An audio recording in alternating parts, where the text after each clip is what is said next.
ఒకప్పుడు కారు కొనడం అంటే మధ్యతరగతి కుటుంబానికి ఒక కళ, ఒక గర్వం, ఒక స్టేటస్.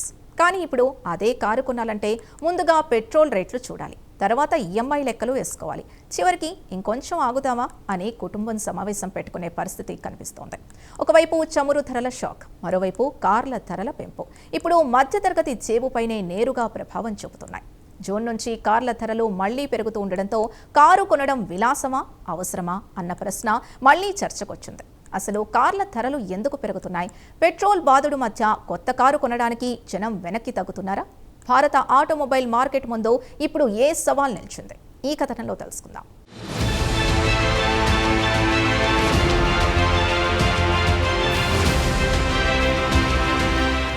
భారత్లో కారు కొనాలనుకునే మధ్యతరగతి కుటుంబాలకు ఇప్పుడు ఖర్చులు షాక్ మీద షాక్ ఇస్తున్నాయి.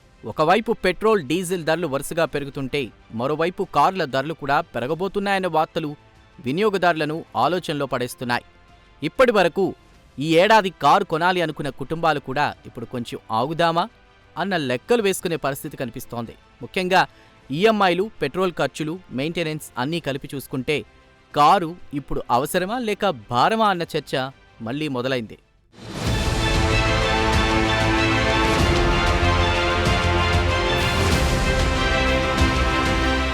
జూన్ నుంచి తమ కార్ల ధరలను పెంచుతున్నట్లు మారుతి సుజుకి ప్రకటించడంతో ఆటోమొబైల్ మార్కెట్లో కొత్త ఆందోళన మొదలైంది. దాదాపు అన్ని మోడల్స్పై 30,000 వరకు ధరలు పెంచుతున్నట్లు కంపెనీ తెలిపింది. దీనికి ప్రధాన కారణం ఉత్పత్తి వ్యయాల పెరుగుదలే అని చెబుతోంది. అసలు సమస్య ఇక్కడే ఉంది. ఎందుకంటే కేవలం ఇంజిన్, స్టీల్ మాత్రమే కాదు, కార్లలో వాడే ప్లాస్టిక్ డాష్బోర్డులు, సింథటిక్ రబ్బర్, టైర్లు, పెయింట్లు, లూబ్రికెంట్లు ఇవన్నీ కూడా క్రూడ్ ఆయిల్తో సంబంధం ఉన్న ఉత్పత్తులే. ప్రపంచ మార్కెట్లో చమురు ధరలు పెరిగితే వాటి ప్రభావం నేరుగా కార్ల తయారీ ఖర్చుపై పడుతోంది. ఇదే సమయంలో అమెరికా, ఇరాన్ ఉద్రిక్తతల కారణంగా గ్లోబల్ మార్కెట్లో క్రూడ్ ఆయిల్ ధరలు మళ్లీ పెరిగాయి. ముఖ్యంగా హోర్ముజ్ జలసంధి చుట్టూ ఉద్రిక్త పరిస్థితులు పెరగడంతో రవాణా, ఇన్సూరెన్స్ ఖర్చులు కూడా పెరిగాయి. భారత్ ఎక్కువగా దిగుమతి చేసుకునే చమురుపైనే ఆధారపడడం వల్ల అంతర్జాతీయ మార్కెట్లో వచ్చే ప్రతి మార్పు దేశీయ మార్కెట్ను ప్రభావితం చేస్తోంది. పెట్రోల్, డీజిల్ ధరలు ఇప్పటికే లీటర్కు పలుమార్లు పెరిగాయి. ఇప్పుడు అదే ప్రభావం ఆటోమొబైల్ రంగంపైన స్పష్టంగా కనిపిస్తోంది.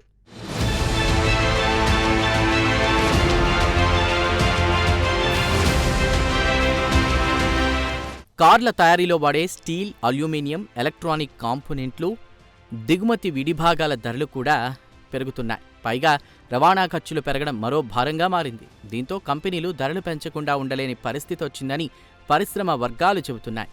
మారుతి మాత్రమే కాదు, ఇతర కంపెనీలు కూడా త్వరలో ధరలు పెంచే అవకాశం ఉందన్న సంకేతాలు కనిపిస్తున్నాయి. అంటే రాబోయే నెలల్లో కార్లు మరింత ఖరీదయ్యే అవకాశం ఉందన్నమాట. ఇక వినియోగదారుల పరిస్థితి చూస్తే మధ్యతరగతి కుటుంబాలపై అసలు భారం ఇప్పుడు మొదలవుతోంది. ఒక కారు కొనడం అంటే కేవలం షోరూమ్ ధర మాత్రమే కాదు, డౌన్ పేమెంట్, బ్యాంక్ లోన్, ఈఎంఐలు, పెట్రోల్, ఇన్సూరెన్స్, సర్వీసింగ్, పార్కింగ్ ఇలా నెల నెలా భారీ ఖర్చు ఉంటుంది. ఇప్పుడు కార్ల ధరలతో పాటు పెట్రోల్ ఖర్చు కూడా పెరిగితే చాలామంది కొనుగోలు నిర్ణయాలను వాయిదా వేసుకునే అవకాశం ఉందని విశ్లేషకులు చెబుతున్నారు. ముఖ్యంగా చిన్న కార్లు, ఎంట్రీ లెవెల్ సెగ్మెంట్ పైనే ప్రభావం ఎక్కువగా ఉండొచ్చని భావిస్తున్నారు. ఎందుకంటే ఈ విభాగంలో కొనుగోలుదారులు ఖర్చుల విషయంలో చాలా సెన్సిటివ్గా ఉంటారు.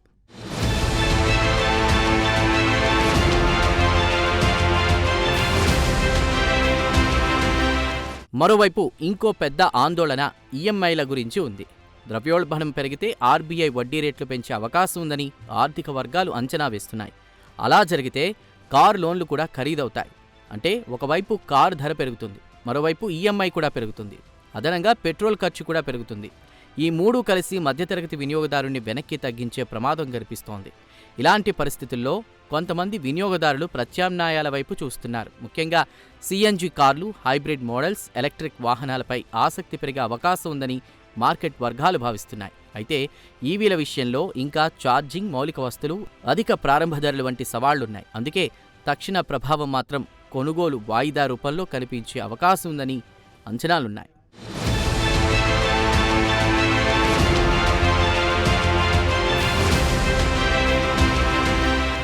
మొత్తానికి పెట్రోల్ ధరల భారం, కార్ల ధరల పెంపు, పెరుగుతున్న ఈఎంఐలు ఇవన్నీ కలిసి భారత ఆటోమొబైల్ మార్కెట్కు కొత్త సవాలుగా మారుతున్నాయి.